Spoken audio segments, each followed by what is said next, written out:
Assalamualaikum warahmatullahi wabarakatuh. Apa kabarnya? Semoga selalu keadaan sehat walafiat ya. Kembali berjumpa dengan saya, Hersy bin Arif dari Forum News Network. Wah, sepanjang hari kemarin bahkan sampai pagi ini ya, jagat media sosial itu heboh sekali. Ini gara-gara sebuah video yang beredar. Pak Jokowi bertemu atau tepatnya ini menghadap Ketua Umum PDIP Bu Megawati. Komentarnya para netizen ini macam-macam. Namanya juga netizen ya. Ada yang menilai Pak Jokowi itu seperti terdakwa.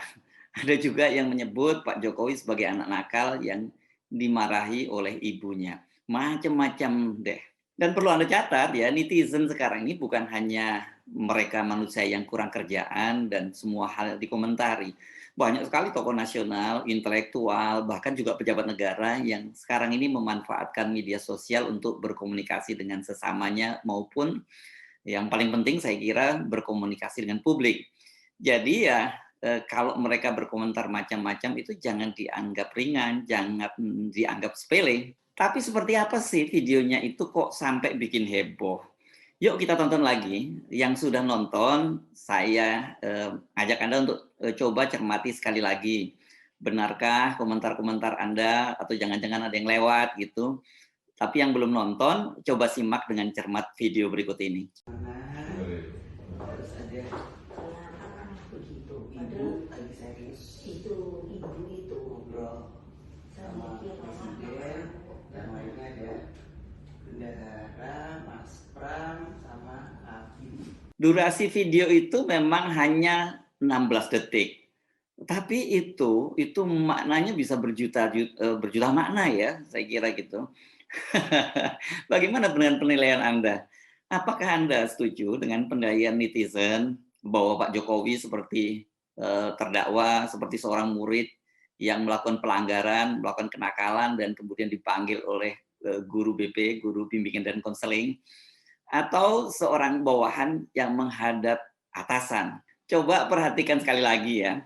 Ini kan Pak Jokowi duduk di kursi yang sederhana, dalam posisi duduk tegak, Bu Megawati duduk dalam kursi kebesarannya, ada tinggi kursinya besar juga gitu dan menunjukkan kedudukannya dalam posisinya itu lebih rileks. Ibu Megawati mengucapkan beberapa kalimat yang hanya terdengar samar-samar dan Pak Jokowi mendengarkan dengan takzim. Tidak salah bila persepsinya ya tadi bermacam-macam. Walaupun Pak Jokowi ini seorang presiden, tapi publik mencatat bahwa di mata Bu Megawati, kedudukan Pak Jokowi tetap saja adalah petugas partai yang mendapat tugas, mandat dari partai untuk menjadi presiden. Jadi kalau ketemu lagi dengan Ibu Megawati di kalangan internal PDIP, ya Pak Jokowi itu bawahan dari Ibu Megawati, petugas partai tadi. Atau mungkin bahasa yang lebih halus ya kader partai dengan seorang ketua umum gitu. Jadi kalau ada yang menafsirkan bahwa seperti murid yang dipanggil guru BP atau seorang ibu yang sedang menegur putranya yang nakal, juga nggak terlalu salah. Sebab Pak Jokowi sendiri ketika hadir dalam peresmian Masjid At-Taufik ya di sekolah partai PDIP di kawasan Lenteng Agung Jakarta Selatan beberapa waktu yang lalu kan juga mengakui bahwa dia itu sudah menganggap Ibu Mega sebagai ibunya sendiri, sebagai orang tuanya sendiri. Dan dia juga mengakui bahwa sebagai anak dia terkadang bandel, nakal gitu. Jadi sekali waktu perlulah ditegur oleh dan dimarahi oleh ibunya. Tapi mungkin bagi Anda yang detail memperhatikan akan sedikit melihat keanehan atau terganggu atau sebenarnya malah menurut saya mungkin tepatnya tuh salah fokus. Karena kok di video itu Mbak kelihatan sekali Mbak Puan putri Ibu Megawati itu asik berwelvi atau ngevlog itu. Apa yang dia lakukan dan apa yang dia katakan. Nah, video berikut ini bisa membantu kita memahami suasananya bagaimana dan apa yang sesungguhnya sedang terjadi. Di persiapan mau pembukaan Rakernas nih sama Mas Nanan, terus ada ibu lagi serius ngobrol sama presiden, yang lainnya ada bendahara, Mas Pram, sama kabin. Tadi dalam narasinya Mbak Puan menjelaskan bahwa mereka tengah bersiap-siap menghadiri pembukaan Rakernas PDIP. Ini memang sebelumnya ini ada video ini yang diunggah di Instagram dari Mbak Puan. Selamat pagi Ibu Ketua Umum, Ibu Mega. Pagi. Hari ini kita mau pembukaan Rakernas kedua. Semangat terus PDI Perjuangan merdeka. Puan menjelaskan bahwa dia tengah bersama kakaknya itu Prananda Prabowo dan Ibu, begitu dia menyebutnya ya. Beda dengan tadi dia menyebutnya dengan Ibu Ketua Umum.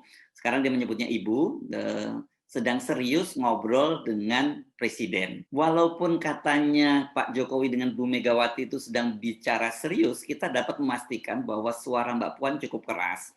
Sehingga ketika menyebut nama Presiden, Pak Jokowi kemudian sedikit memalingkan wajah dan say hello, gitu. Say hello kepada viewer atau followernya Mbak Puan.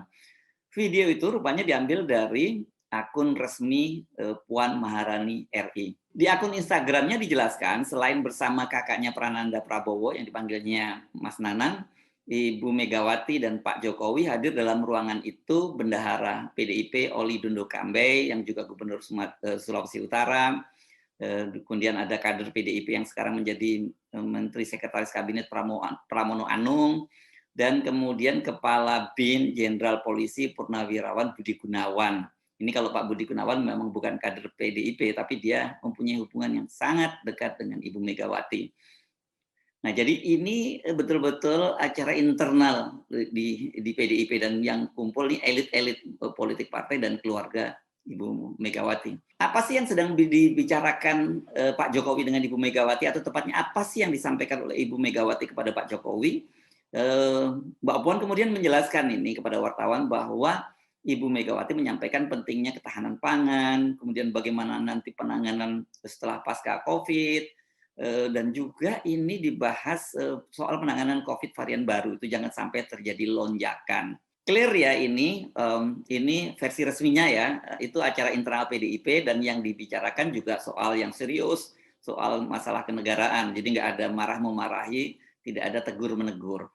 Tapi tetap saja kalau melihat posisi duduknya, kemudian gestur tubuhnya, memang ini menunjukkan bahwa posisi Presiden Jokowi itu adalah subordinat dari Ibu Megawati. Tidak salah juga kalau media itu mengkait-kaitkan dengan tegangnya hubungan Ibu Megawati dengan Pak Jokowi dalam beberapa waktu belakangan ini, karena manuvernya Pak Jokowi untuk memperpanjang masa jabatannya, itu baik melalui wacana 3 periode maupun penundaan pemilu.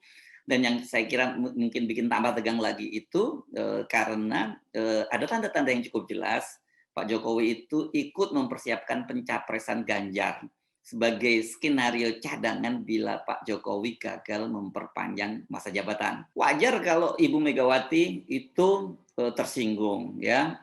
Kenapa? Tidak-tidaknya beginilah, saya menyebutnya ada berapa? Ada 3 alasan lah ya. Pertama, karena Jokowi ingin memperpanjang masa jabatannya, dan ini dalam penilaian Ibu Megawati betul-betul sudah melanggar dan menabrak konstitusi. Ini bertentangan dengan prinsip yang dipegang teguh oleh Ibu Megawati. Dan dalam bahasa Ibu Megawati ini saking marahnya, seperti dikutip oleh sebuah sumber, dia sampai mengatakan kok seolah negara ini milik mbahnya. Kedua, Ibu Megawati ini merasa tersinggung, ya. Kenapa? Karena kewenangan menentukan siapa yang menjadi capres itu diabaikan oleh Jokowi. Yang ketiga, nah ini sangat personal karena Jokowi itu mendukung Ganjar menjadi capres, dan ini berarti akan berhadapan dengan putrinya Puan Maharani yang sudah dipersiapkan untuk maju pada pencapresan tahun 2024. Apalagi kemarin ketika ribut-ribut pencapresan Ganjar ini dan muncul istilah barisan celeng dengan barisan banteng, kita tahu banget ini buzzer-buzzer yang selama ini menjadi pendukung pemerintah, menjadi pendukung Pak Jokowi, dan sekarang kemudian menjadi pendukung Ganjar Pranowo itu juga menyerang Mbak Puan gitu ya. Sikap Megawati yang tidak berkenan dengan langkah-langkah Jokowi maupun Ganjar ini kan sangat jelas itu ketika menyampaikan pidato pembukaan Rakernas. Dia dengan tegas itu mengingatkan Pak Jokowi bahwa dia hadir itu sebagai kader partai. Bapak Presiden Insinyur Joko Widodo,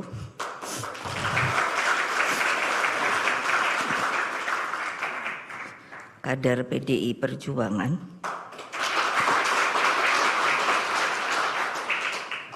artinya dengan menegaskan posisi Jokowi di partai, maka soal pencapresan 2024 nanti itu dia harus tunduk pada keputusan partai. Nggak boleh melakukan manuver apapun. Kalau saya dalam keputusan kongres partai, makanya banyak yang selalu mau memutarbalikkan, mau menggoreng-goreng. Mengapa PDI diam saja, tidak pernah mau mencalonkan seseorang, bla bla bla bla bla bla. Kalian siapa yang membuat manuver keluar? Karena apa? Tidak ada di dalam PDI Perjuangan itu yang namanya main 2 kaki, main 3 kaki, melakukan manuver. Kenapa? Karena saya diberi oleh kalian sebuah hak yang namanya hak prerogatif. Hanya ketua umum yang menentukan siapa yang akan menjadi calon presiden dari PDI Perjuangan.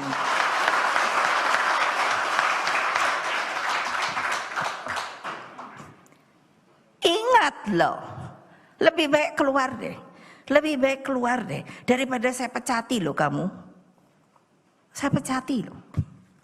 Biar aja ini kan dikasih hasto ini terbuka Bu. Biar saya pikir semua orang biar tahu. Inilah organisasi dari sebuah partai yang namanya Partai Demokrasi Indonesia Perjuangan. Yang mengikuti aturan partainya dan solid bersama dengan rakyat. Pesan yang tegas dan keras ini jelas ditujukan kepada Jokowi dan Ganjar yang sibuk mau nyapres pada tahun 2024. Jokowi seperti saya sebutkan tadi mau memperpanjang masa jabatannya, sementara Ganjar ini berharap bola muntah lah dari Pak Jokowi. Sikap Megawati yang menganggap bahwa Jokowi adalah petugas partai dan sesungguhnya yang berkuasa di negara ini adalah PDIP sebagai partai pemenang pemilu juga jelas. Ini tercermin ketika Megawati menyinggung sistem pemerintahan kita yang presidensial. Karena kita adalah sistem presidensial, bukan sistem parlementer. Ingin saya tegaskan, itu mestinya di-quote dengan benar oleh media. Kita sistemnya adalah presidensial, bukan sistem parlementer. Akibatnya kan saya suka bingung loh Bapak Presiden. Kok bilang koalisi, koalisi, koalisi. Tidak ada, tidak ada. Kalau kerjasama, yes. Kenapa? Koalisi itu kan saya ngikuti terus yang namanya pemilihan Prime Minister. Kenapa bedanya kita apa? Kita nggak punya Perdana Menteri.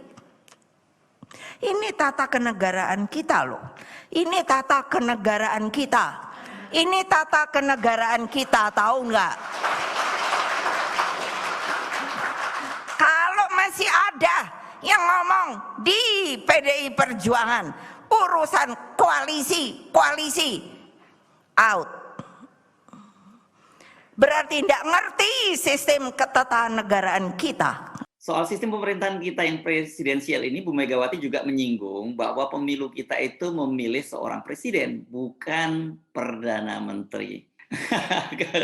Kalau sudah bicara soal begini ya, soal Perdana Menteri ini kan mau tidak mau kita jadi teringat pada seseorang yang bernama Pak Luhut Panjaitan yang sekarang ini dia punya 27 jabatan dan media di dalam negeri maupun di luar negeri dan juga banyak tokoh menyebutnya, bahkan ada yang salah menyebutnya sebagai Perdana Menteri. Bahkan ada juga yang menyebut dia the real president, bukan Pak Jokowi ya. Sudah menjadi rahasia umum, ini Ibu Megawati memang sangat tidak berkenan dengan peran Luhut yang begitu besar. Wajarlah kan harusnya sebagai kader PDIP, sebagai pengusung Pak Jokowi ya harusnya punya peran besar itu PDIP, kader-kader PDIP bukan Pak Luhut gitu. Megawati ini kan dikabarkan sudah lama sebenarnya mendesak agar Pak Luhut ini direshuffle, dicopot gitu. Tapi seperti kita ketahui sampai sekarang Jokowi tetap mempertahankannya. Dan soal ini juga diakui secara terbuka oleh Luhut meskipun tidak menyinggung nama Ibu Megawati. Ketika dia mengucapkan selamat ulang tahun ke-61 kepada Pak Jokowi melalui akun Instagramnya, dia mengaku bahwa sebagai seorang sahabat, tapi sebagai seorang bawahan, dia tahu bahwa Jokowi itu melindunginya berkali-kali. Caranya bagaimana? Dengan memindahkannya ke beberapa jabatan. Tapi saya kira yang lupa disampaikan oleh Pak Luhut bahwa dia bukan hanya dipindahkan dari berbagai posisi-posisinya, tetapi dia diberi banyak sekali jabatan. Bahkan sekarang ini dia juga sudah mulai menangani soal penambahan kuota haji. Ini belum diakui apakah ini atas arahan, ada kepres atau ada perpresnya dari Presiden Jokowi. Karena seperti pengakuan Pak Luhut di depan Banggar atau Badan Anggaran dari BRRI beberapa waktu yang lalu, kan dia mendapat 27 penugasan yang itu bisa melalui kepres, perpres maupun hanya sekedar arahan. Nah, mari kita sekarang bahas bagaimana konstelasi politik pasca Rakernas PDIP ini berkaitan dengan pencapresan ya. Dan pertanyaan pertama ini, bagaimana posisi Ibu Megawati soal perpanjangan masa jabatan atau 3 periode untuk Pak Jokowi? Saya kira jawabannya sudah tegas. Bu Megawati tidak akan menjilat ludahnya sendiri, menolak langkah inkonstitusional itu. Jadi dari sisi Ibu Megawati soal ini sudah selesai, finish. Tak ada negosiasi lagi ya, walaupun sebagai anak Jokowi ini sekarang belakangan sudah menunjukkan sikap yang manis gitu ya. Ya mudah-mudahan Bu Megawati bisa luluh hatinya gitu, terus bisa ditawarkan opsi lain, misalnya Pak Jokowi tetap menjadi presiden, Mbak Puannya digandeng menjadi wapres. Misalnya bisa saja ditawarkan semacam itu. Tapi tetap saja nanti keputusannya itu di tangan Ibu Megawati, bukan Pak Jokowi. Bagaimana soal Ganjar? Saya kira ini posisinya juga jelas. Pilihannya juga jelas. Kalau mau main 2 kaki, silahkan out, silahkan keluar. Kan begitu tadi Ibu Megawati menyampaikan. Ganjar sendiri juga seperti halnya Jokowi sudah menunjukkan sikapnya untuk berserah diri lah sebagai anak nakal yang kembali ke ibunya. Ketika namanya disebut sebagai salah satu calon presiden dari Partai Nasdem, kan dia tadinya menyatakan bahwa saya PDIP, tapi kemudian dia belakangan dengan tegas menyatakan saya tegak lurus pada Ibu Ketua Umum. Artinya dia akan mentaati semua perintah dari Megawati. Bila dia didukung oleh Megawati untuk nyapres, ya syukur alhamdulillah. Bila tidak, ya sudah begitulah nasibnya. Dia nggak bisa lagi bermanuver jualan elektabilitas hasil rekayasa lembaga survei. Karena Megawati dengan tegas mengabaikan itu. Elektabilitas hasil lembaga survei itu nggak laku di depan Ibu Megawati. Kalau begitu apa yang bisa kita simpulkan soal wacana 3 periode untuk Jokowi itu? Apakah betul bahwa wacana 3 periode itu sudah bubar, Jokowi finish, dan Ganjar itu sudah game over? Sabar dulu, ojo kesusu, ojo gerusa-gerusu dalam mengambil kesimpulan. Nah, sini saya mau meminjam istilah yang disampaikan oleh Pak Jokowi ya. Ini politik bro, politik Indonesia yang dikuasai oleh oligarki. Saya sih sepakat dengan Bung Rocky Gerung bahwa untuk pencapresan 2024 jangan hanya melihat hasil Rakernas atau Rapimnas Parpol yang sudah menyebut nama-nama calon presiden. Yang lebih penting itu justru memperhatikan apa yang jadi keputusan dari Rakornas atau Rapat Koordinasi Nasional. Mungkin nggak tepat ya kalau Rakornas ini ya. Mungkin lebih tepatnya ini Rakortas, Rapat Koordinasi Terbatas Oligarki. Kan orangnya juga hanya segelintir, yang itu-itu saja. Jadi saya sebut itu sebagai Rakortas, Rapat Koordinasi Terbatas. Jadi siapapun nanti yang ditentukan oleh Rakortas dari oligarki, itulah yang menjadi presiden. Itu kalau sistem politiknya masih seperti sekarang, masih dengan pola atau dengan aturan ambang batas pemilihan presiden itu 20% dari perolehan kursi di DPR RI. Kalau kita berhasil menggolkan gugatan judicial review di Mahkamah Konstitusi bahwa itu diubah ambang batasnya menjadi 0%, atau kalau tidak 0% itu setidak-tidaknya misalnya 4% atau 5% sama dengan presidensial, maksud saya ambang batas parliamentary threshold. Nah itu baru oligarki itu nggak bisa lagi bermain. Begitulah nasib bangsa kita yang demokrasinya sudah dibajak oleh oligarki. Kalau nggak mau terus-terusan begini, bicara dong, speak up, jangan hanya diam saja. Jangan mengadopsi prinsip orang Jawa bahwa yang waras ngalah. Nggak boleh.